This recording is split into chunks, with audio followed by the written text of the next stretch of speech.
Bonjour à tous et à toutes. Alors aujourd'hui, j'aimerais aborder un sujet qui concerne la rédaction SEO, puisque apparemment, vous recherchez sur ma chaîne un sujet sur la rédaction SEO. Donc, premièrement, pour ceux qui ne me connaissent pas, je suis Sébastien Pierpac, je suis consultant SEO sur WordPress et je dispense entre autres des astuces en SEO sur YouTube.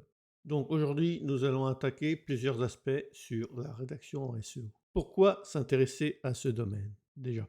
Alors, dans un premier temps, la rédaction SEO permet d'optimiser, créer du contenu à la fois pour les moteurs de recherche, mais aussi pour les internautes. En effet, vous aurez beau produire un contenu de qualité, si celui-ci ne répond pas à une intention de recherche, pour le mot-clé souhaité, vous risquez de vous planter et ne pas avoir de visibilité pour ce contenu. Pourquoi? Parce que, on va prendre un exemple, si vous voulez positionner du contenu informationnel sur une requête où il n'y a que des produits présentés, ça va être un peu dur. Parce qu'en effet, votre contenu ne sera pas optimisé pour mettre en avant un produit, mais pour diffuser une information. Donc, vous aurez une difficulté de positionnement.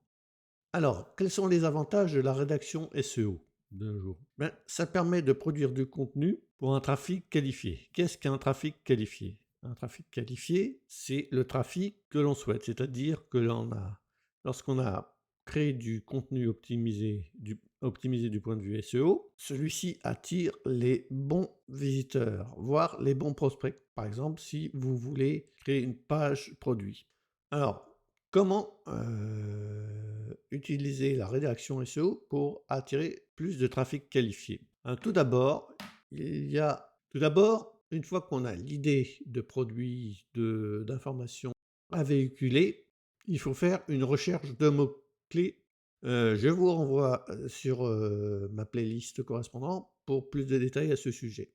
Vous avez des outils comme SEMrush, par exemple. Vous pouvez aussi gratuitement taper dans Google une série de mots-clés pour voir quelles sont les idées qui apparaissent dans le top 10. Bien entendu, un contenu optimisé du point de vue SEO se veut d'avoir des titres et des métadescriptions optimisées avec le champ lexical dédié. Vous avez des outils comme SEO Quantum, vous avez des outils comme .seo, Your Text Guru. SEMrush peut vous aider aussi dans ce sens.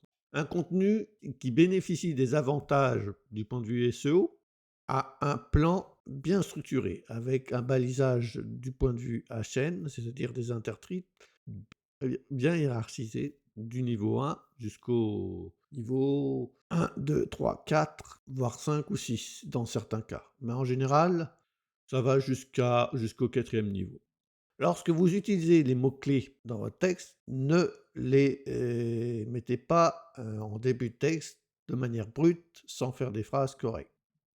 Une fois que vous avez publié un article, rien ne vous interdit de revenir 15 jours, un mois après, voir comment la Google Search Console peut vous aider à voir comment Google a positionné votre page. Et vous pouvez ainsi, en fonction des mots-clés que Google vous propose et ceux que vous souhaitez, retravailler par exemple ce que j'appelle l'astuce des 100 premiers mots. C'est-à-dire que, en guise d'introduction, vous devez répondre de manière rapide, pas forcément complète, mais rapide à la demande du visiteur. Après, vous donnerez des détails plus tard, de manière à ce que le visiteur sait rapidement s'il est sur la bonne page ou pas.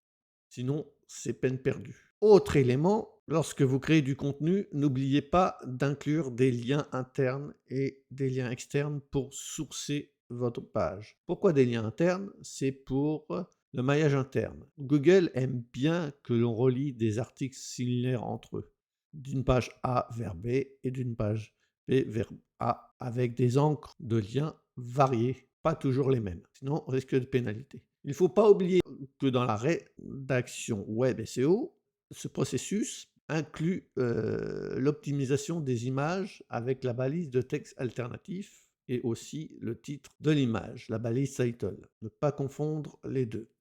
Vous pouvez utiliser pour ces deux balises 100 caractères selon des logiciels comme Screaming Frog, 100 caractères max.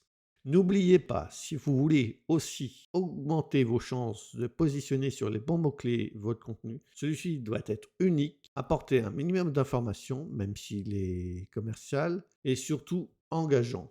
Vous pouvez vous inspirer des logiciels comme ChatGPT pour vous faire des trames d'articles, des plans détaillés. Après, c'est votre expertise qui vous permettra de vous démarquer.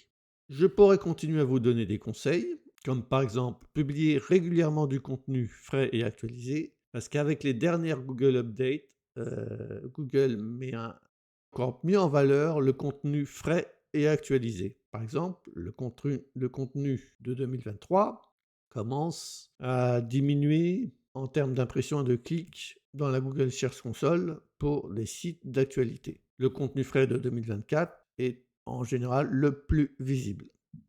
Bien sûr, comme je l'ai dit, il faut adapter votre contenu aux intentions de recherche des visiteurs. Vous devez vous poser les bonnes questions. Est-ce que vous voulez faire des pages de vente, des fiches produits, du contenu informationnel, du contenu pour présenter une marque? Posez-vous ces 4 questions avant de produire du contenu. Bien entendu, faites relire et optimisez vos contenus avant publication. Si vous n'avez personne pour le faire, relisez-vous au moins 2 ou 3 fois ou aidez-vous d'un logiciel de correction assisté, mais faites quand même la relecture au moins 2 ou 3 fois. C'était Sébastien, j'espère que vous avez aimé cette vidéo. Si c'est le cas, n'hésitez pas à liker la vidéo et si vous n'êtes toujours pas abonné à ma chaîne, n'hésitez pas à le faire. Je vous dis à bientôt pour une prochaine vidéo. Bye bye!